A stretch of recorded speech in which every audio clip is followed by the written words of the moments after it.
Cuarta parte. El gato y el ratón. Qué desazón sentí cuando rompí mi más solemne juramento, cargado de buenos principios, que nunca más volvería a matar a nadie de mi pueblo. El dolor, la sensación de fracaso, de pérdida, fue intolerable cuando comprendí la maldad del trabajo de las cimitarras. De todos modos, la culpa no tardó en borrarse, no porque me perdonara a mí mismo el fracaso, sino porque comprendí que el auténtico fracaso había sido hacer el juramento, no romperlo.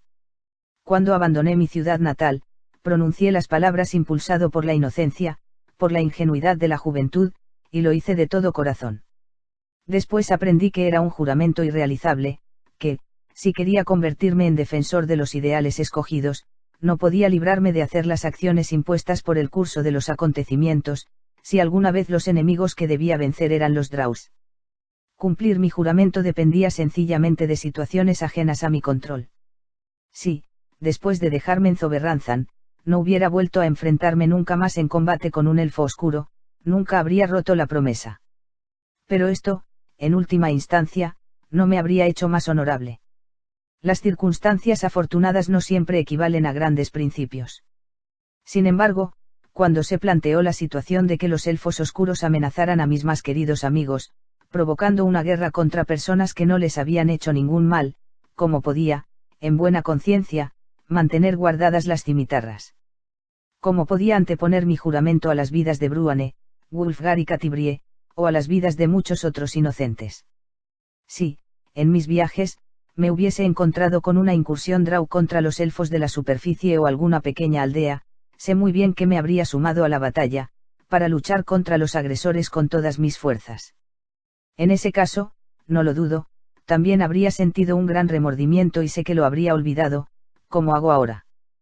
Por lo tanto, no lamento haber roto el juramento, aunque me duela, como siempre, tener que matar. Tampoco me arrepiento de haber hecho la promesa, porque la declaración de mi tontería juvenil no significó un dolor posterior. No obstante, si hubiese intentado mantenerme fiel a las palabras de aquella declaración, si hubiese dejado mis armas en las vainas por un orgullo falso, y si no actuar hubiese dado como resultado la pérdida de un ser inocente, entonces el dolor habría sido insoportable para Drizzt Do'Urden. Hay algo más que he llegado a saber respecto a mi juramento, una verdad que me empuja todavía más en el camino escogido. Dije que nunca más mataría a un Drau. Hice la promesa sin saber gran cosa de las muchas otras razas del mundo, en la superficie y en la antípoda oscura, sin saber que podían existir tantos miles de personas distintas. Dije que nunca mataría a un Drau, pero hice la misma promesa respecto a los Svirfneblis. Respecto a los Halflings, elfos y enanos. Respecto a los humanos. He tenido la ocasión de matar a hombres, cuando la tribu bárbara de Wulfgar invadió 10 ciudades. Defender a los inocentes significa combatir, quizá matar, a los agresores humanos. Pero aquel acto, por desagradable que pudo haber sido, no afectó de ninguna manera mi solemne promesa, a pesar de que la reputación de la humanidad supera la de los elfos oscuros. En consecuencia, prometer que nunca mataría a un Drau, solo por el hecho de pertenecer a la misma herencia física, me parece ahora un error, algo puramente racista. Medir el valor de un ser vivo por el color de su piel niega mis principios. Los falsos valores encarnados en aquel juramento no tienen lugar en mi mundo actual, en un mundo lleno de diferencias físicas y culturales. Son precisamente estas diferencias las que dan valor a mis viajes, las diferencias que dan nuevos colores y formas al concepto universal de la belleza. Ahora hago un nuevo juramento, basado en la experiencia, y proclamo con los ojos bien abiertos, no levantaré mis cimitarras excepto para defenderme, en defensa de mis principios, de mi vida, o de aquellos que no pueden defenderse a sí mismos. No lucharé para ayudar a la causa de falsos profetas, para aumentar las riquezas de los reyes, o para vengar mi orgullo herido. Ya los muchos mercenarios colmados de riquezas, religiosos y seculares, que considerarán mi juramento como irreal, poco práctico, incluso ridículo, les digo con toda convicción, yo soy el más rico. Drizzt Do'Urden. 15. Lo importante es el juego. Silencio. Los delicados dedos de Vierna transmitieron la orden varias veces en el complicado código manual de los Draus. Sonó el chasquido de los enganches de 2 ballestas mientras sus portadores se situaban en posición, atentos al hueco donde había estado la puerta. Detrás de ellos, Al otro extremo de la pequeña cueva, se oyó un siseo mientras la flecha mágica se disolvía, soltando a su víctima, que se desplomó junto a la pared. Dinin se apartó del cadáver, y las protecciones córneas de sus 8 patas repicaron en la piedra. Silencio. Harlas le gateó hasta el borde de la entrada, atento a cualquier sonido al otro lado de la impenetrable oscuridad de los globos. Escuchó un leve susurro y desenvainó una daga, señalando a los ballesteros que estuviesen preparados. El mercenario bajó la guardia cuando la figura, uno de sus exploradores, salió de la oscuridad y entró en la cueva. Se han ido, explicó el explorador mientras Vierna se acercaba a Harlasle. Es un grupo pequeño, y ahora más reducido porque uno de ellos resultó aplastado por vuestra magnífica pared. El guardia y Harlas le hicieron una reverencia en señal de respeto a Vierna, que mostró una sonrisa perversa a pesar del súbito desastre. ¿Qué ha pasado con Iftu? Preguntó Harlasle. Se refería al centinela que vigilaba el túnel cuando comenzaron los problemas. Muerto, informó el explorador. Tenía el cuerpo destrozado. ¿Qué sabes de nuestros enemigos? Le preguntó Vierna a Entreri, que la miró alerta, recordando las advertencias de Drist contra las alianzas con su gente. Wulfgar, el gigante, lanzó el martillo que destrozó la puerta, respondió muy seguro de sí mismo. Entreri miró a los 2 cadáveres que se enfriaban en el suelo. La muerte de estos 2 es cosa de Catibrie, una mujer humana. Vierna se volvió hacia el explorador de Harlasle y tradujo al idioma Drau las palabras de Entreri. ¿Es alguno de ellos el que resultó aplastado por la pared?, inquirió la sacerdotisa. No. El muerto es un enano, contestó el soldado. Bruane. Dijo Entreri al reconocer la palabra Drau para la gente barbuda, y se preguntó si por azar habrían asesinado al rey de Mitrilhol. Bruane. Repitió Vierna, que desconocía el nombre. Cabeza del clan Batleammer, explicó Entreri. Pregúntale, le dijo a Vierna, indicándole al explorador, mientras pasaba una mano por la barbilla como quien se acaricia la barba. Pelo rojo. Vierna hizo la traducción, escuchó la respuesta, y después se volvió hacia Entreri para darle la información. No había luz. El explorador no lo sabe. El asesino se maldijo a sí mismo por ser tan tonto. No conseguía acostumbrarse a la visión infrarroja, donde las figuras eran poco definidas y los colores se basaban en la cantidad de calor y no en el reflejo de la luz. Se han ido y no debemos preocuparnos por ellos, añadió Vierna. Dejarás que escapen después de haber matado a 3 de tu grupo. Protestó Entreri, al ver a dónde podía conducirlos este razonamiento y poco dispuesto a aceptarlo. Los muertos son 4, lo corrigió Vierna con la mirada puesta en la víctima de Drist, tendida junto a la boca del tobogán. Akafta persigue a tu hermano, apuntó Harlasle. Entonces los muertos son 5, afirmó Vierna en tono severo, pero mi hermano se encuentra en el nivel inferior y tendrá que pasar entre nosotros para unirse a sus amigos. La sacerdotisa inició una conversación con los otros Draus en su lengua nativa, y, aunque Entreri no dominaba el idioma, comprendió que Vierna organizaba el descenso por el tobogán para perseguir a Drist. ¿Qué hay de nuestro trato?, la interrumpió. Has tenido tu duelo, contestó Vierna. Te concedemos la libertad, tal como acordamos.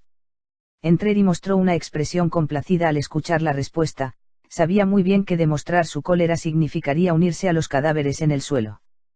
Pero el asesino no estaba dispuesto a aceptar las pérdidas con tanta ligereza.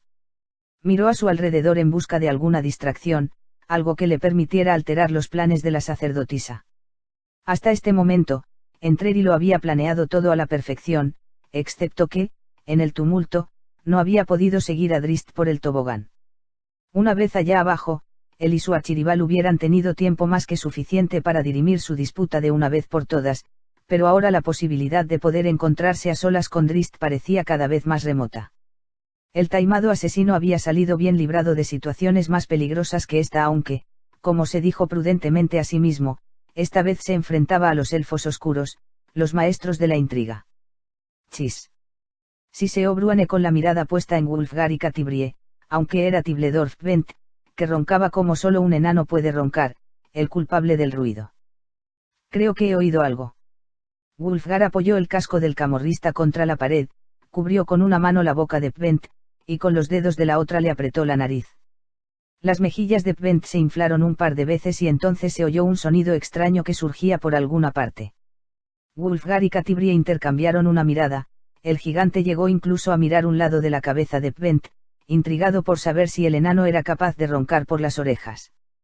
Bruane se encogió ante el estallido, pero estaba demasiado atento a lo que escuchaba como para darse vuelta y reñir a los compañeros. Desde el túnel llegó otro suave susurro, apenas perceptible, y después un tercero, más cercano. El enano sabía que no tardarían en ser descubiertos, como podían escapar si Wulfgar y Catibria necesitaban la luz de la antorcha para moverse por el laberinto de túneles. Sonó otro ruido, delante mismo de la caverna. Ahora nos veremos las caras. Gritó enfurecido el rey, lanzándose a través de la pequeña abertura que dejaba la lápida utilizada por Wulfgar para cerrar en parte la entrada. El enano levantó el hacha por encima de la cabeza. Vio la silueta oscura e intentó alcanzarla de un hachazo, pero la criatura fue más rápida que él y se coló en la cueva sin hacer ruido. ¿Qué demonios?, protestó Bruane con el hacha en alto, mientras se volvía con tanta prisa que estuvo a punto de caer. Genguibar. Oyó que gritaba Catibrie desde el otro lado de la lápida. Bruane volvió a entrar en la caverna en el momento en que la pantera abría la boca y dejaba caer la estatuilla de ónice, junto con la negra mano del infortunado Drau que la había cogido cuando la fiera había ido en pos de su amo. Con una expresión de disgusto, Catibrie apartó de un puntapié la mano amputada. «Un animal de primera», exclamó Bruane, sin disimular la alegría ante la aparición de una aliada tan poderosa. Genguibar respondió con un rugido tan potente que resonó por los túneles hasta una gran distancia. Pent abrió los soñolientos ojos al escuchar el sonido, y se quedó pasmado al ver una pantera de 300 kilos sentada a 1 metro de sus pies. Animado por la descarga de adrenalina, el camorrista pronunció una retahíla de palabras al mismo tiempo que movía los brazos y las piernas desesperado por ponerse de pie, tanta era su agitación que se propinó un puntapié en la canilla. Insistió en sus esfuerzos por lanzarse al ataque, hasta que Genguibar pareció comprender sus intenciones y con una zarpa, las garras ocultas, le dio una bofetada. El casco de Pent sonó como una campana cuando el enano chocó contra la pared. El camorrista pensó que no le vendría mal otra siesta, pero se dijo a sí mismo que era un guerrero legendario, y, a su juicio, estaba a punto de participar en una batalla salvaje. Sacó una frasca de debajo de la capa, bebió un buen trago, chasqueó los labios y sacudió la cabeza para despejarse. Reconfortado en parte, el camorrista se afirmó sobre los pies listo para atacar. Wulfgar lo sujetó por la bayoneta del casco y lo levantó en el aire, mientras Pent pataleaba indefenso. ¿Qué te propones?, protestó el camorrista, pero se le fueron las ínfulas y se puso pálido, cuando Genguibar lo miró, con las orejas pegadas al cráneo, y soltó un gruñido enseñándole los dientes. La pantera es una amiga, contestó Wulfgar. ¿Quién es el condenado animal?, tartamudeó Pent. Un animal condenadamente bueno, lo corrigió Bruane, que dio por acabada la discusión. Volvió a vigilar el túnel, complacido por tener a la pantera a su lado, y consciente de que necesitarían de todas las fuerzas de Genguibar, y quizás un poco más. Entreri vio a un Drau herido sentado contra la pared, al que atendían 2 compañeros, los vendajes que le aplicaban resultaban insuficientes para contener la hemorragia, y unos segundos después de colocados chorreaban sangre. Reconoció al herido, era el que había tratado de coger la estatuilla de ónice después de que Drist llamara a la pantera, y al recordar a Genguibar el asesino tuvo una idea. Los amigos de Drist te perseguirán, incluso por el tobogán, afirmó Entreri muy serio, interrumpiendo a Vierna una vez más. La sacerdotisa se volvió hacia él, preocupada por su razonamiento, preocupación que también compartió Harlasle. No los subestimes, añadió el asesino. Los conozco, y sé que son leales hasta las últimas consecuencias, su lealtad es casi comparable con la de una sacerdotisa para con la reina araña, señaló, como una deferencia a Vierna porque no quería convertirse en un trofeo Drau. Planeas perseguir a tu hermano, pero, aun en el caso de que consigas atraparlo sin demoras y marchar hacia Menzoberranzan a toda prisa, sus amigos irán tras de ti. No eran más que un puñado, objetó Vierna. Pero regresarán con muchos más, sobre todo si el enano aplastado debajo de la pared era Bruane Batleammer, declaró Entreri. Vierna miró a Harlasle en busca de una confirmación de las palabras del asesino, Pero el mercenario se limitó a encoger los hombros y sacudió la cabeza para demostrar su ignorancia al respecto. Vendrán mejor equipados y con muchas armas, afirmó Entreri, con más confianza al ver que la duda crecía en los Draus. Quizá traigan magos, y muchos clérigos. Además del arco mortal, echó una mirada al cadáver junto a la pared, y el martillo del bárbaro. Los túneles forman un laberinto, razonó Vierna, poco dispuesta a aceptar el razonamiento de Entreri. No podrán seguirnos. La sacerdotisa le dio la espalda y volvió a ocuparse de su plan inicial. Tienen la pantera. Gruñó el asesino. La pantera es la amiga más querida de tu hermano. Genguibar te perseguirá aunque te refugies en los 9 infiernos. ¿Tú qué opinas? Le preguntó Vierna a Harlasle, sin ocultar la preocupación. La pantera era bien conocida entre las patrullas cuando tu hermano vivía en la ciudad, admitió el mercenario, rascándose la puntiaguda barbilla. Nuestro grupo no es muy numeroso, y hemos perdido a 5 soldados. A la vista de que pareces conocer tan bien a toda esa gente, le dijo Vierna a Entreri, con un tono cargado de sarcasmo, ¿qué nos sugieres? Ir detrás de los fugitivos, contestó Entreri, señalando a través del hueco de la puerta el corredor oscurecido por los globos. Atraparlos y acabar con ellos antes de que puedan buscar ayuda en la ciudad de los enanos. Yo te traeré a tu hermano. Vierna lo miró recelosa, y al asesino no le gustó lo que vio en sus ojos. A cambio quiero tener otro duelo con Drist, añadió, para que el plan resultara más creíble. Cuando nos volvamos a encontrar, repuso Vierna, con un tono helado. Desde luego. El asesino hizo una reverencia y corrió hacia la boca del tobogán. Y no irá solo, decidió Vierna. Miró a Harlasle, y el mercenario señaló a 2 de sus soldados que acompañaran al asesino. Trabajo solo, protestó Entreri. Morirás solo si buscas a mi hermano en los túneles, lo corrigió Vierna, con un suave tono de burla, pero Entreri comprendió que sus palabras no tenían nada que ver con Drist. Carecía de sentido proseguir la discusión. Encogió los hombros e indicó a uno de los Draus que abriera la marcha. En la práctica, tener a un Drau capaz de levitar hizo que el descenso por el peligroso tobogán fuera mucho más cómodo. Entreri aterrizó ágilmente detrás del primer Drau y el segundo se posó como un pluma a sus espaldas. El primer soldado sacudió la cabeza desconcertado y tocó con el pie el cuerpo caído, pero Entreri, buen conocedor de los muchos trucos de Drist, apartó al elfo oscuro y descargó un fuerte golpe con la espada sobre el presunto cadáver. Con mucho cuidado, el asesino hizo girar el cuerpo para confirmar que no era Drist disfrazado. Satisfecho, envainó la espada. Nuestro enemigo es muy astuto, explicó Entreri, y uno de los compañeros, que entendía el lenguaje de la superficie, asintió antes de traducir las palabras al otro Drau. Este es Akalta, le informó el elfo oscuro a Entreri. Muerto, tal como dijo Vierna. A Entreri no lo sorprendió encontrar al soldado muerto debajo mismo de la boca de salida del tobogán. Él, mejor que nadie en el grupo de Vierna, comprendía la talla del rival. No dudaba que los 2 elfos oscuros que lo acompañaban, guerreros veteranos pero sin conocimiento previo del oponente, no tenían muchas posibilidades de atrapar a Drist. A su juicio, si estos 2 hubiesen bajado por el tobogán solos, Drist habría acabado con ellos en un periquete.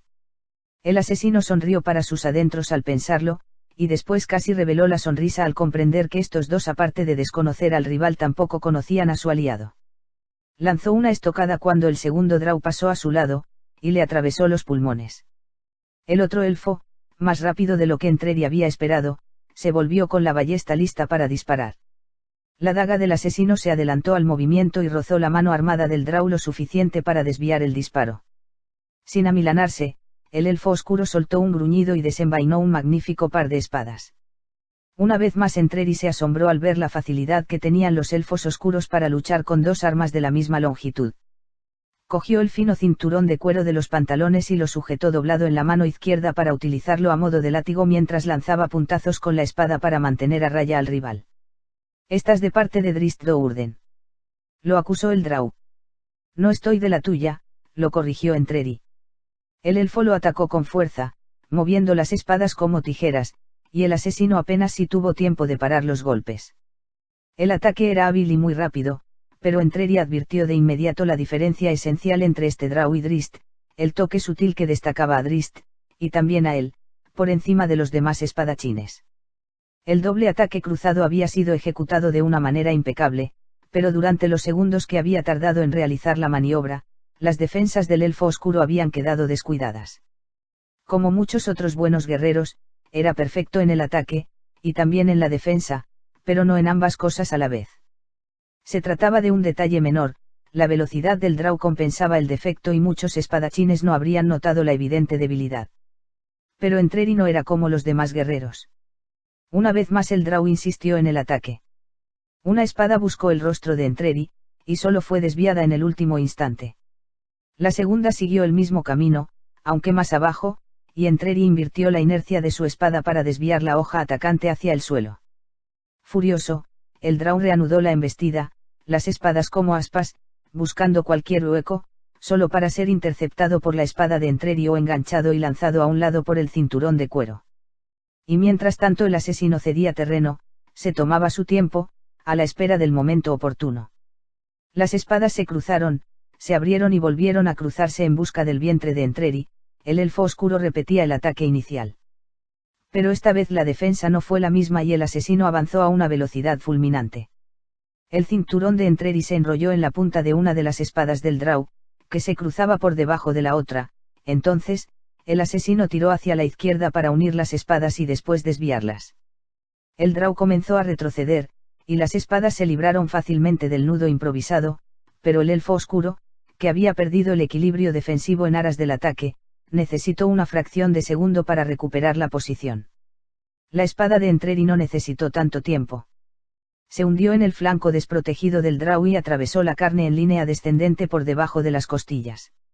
El guerrero se apartó con el estómago y los intestinos destrozados, y Entreri permaneció en su sitio en la posición de ataque. «Estás muerto», dijo el asesino mientras el draw luchaba por mantenerse de pie con las espadas en alto. El elfo no podía negar la verdad de la afirmación y tampoco podía hacer nada para evitar el ataque final del asesino. «Me rindo», anunció y dejó caer las espadas. «Bien dicho», lo alabó Entreri, mientras con una sonrisa de burla hundía la espada en el corazón del vencido. Limpió la hoja en el pibafgui de la víctima, recuperó la daga y después miró a uno y a otro extremo del túnel hasta donde alcanzaba su infravisión. «Ahora, querido Drist», manifestó en voz alta, «las cosas son como las había planeado». Entreri sonrió, felicitándose a sí mismo por haber sabido resolver de forma brillante una situación tan comprometida. «No he olvidado las cloacas de Kalimport, Drist Do'Urden», vociferó, dejándose llevar por la cólera. «Ni tampoco he perdonado». El asesino se calmó en unos segundos, consciente de que la cólera había sido el fallo en su combate contra Drist en la ciudad sureña. «Puedes estar seguro, mi querido amigo», añadió en voz baja, «de que ahora comienza nuestro juego, de la manera como debió ser desde el principio». Drist volvió a la salida del tobogán poco después de la marcha de Entreri. Comprendió de inmediato lo que había ocurrido cuando vio los dos cadáveres, y supo que no era casualidad. Drist había engatusado a Entreri en la caverna del nivel superior, se había negado a participar en el juego según las reglas del asesino. Pero al parecer Entreri se había adelantado a la renuencia de Drist y había preparado, o improvisado, un plan alternativo. Ahora tenía a Drist, solo a él, en los túneles inferiores, 1 contra 1. Ahora, también, si había que combatir, Drist estaba decidido a luchar hasta el final, consciente de que ganar le brindaría la oportunidad de poder escapar. Drist movió la cabeza como una silenciosa felicitación al oportunismo de su enemigo. Pero las prioridades de Drist eran muy diferentes de las de Entreri. Al vigilante le interesaba encontrar a sus amigos y ayudarlos ante el peligro. Para Drist, Entreri era solo otra pieza de una amenaza mayor. Si por azar se cruzaba con Entreri en el camino, Drist Do'Urden estaba dispuesto a acabar el juego.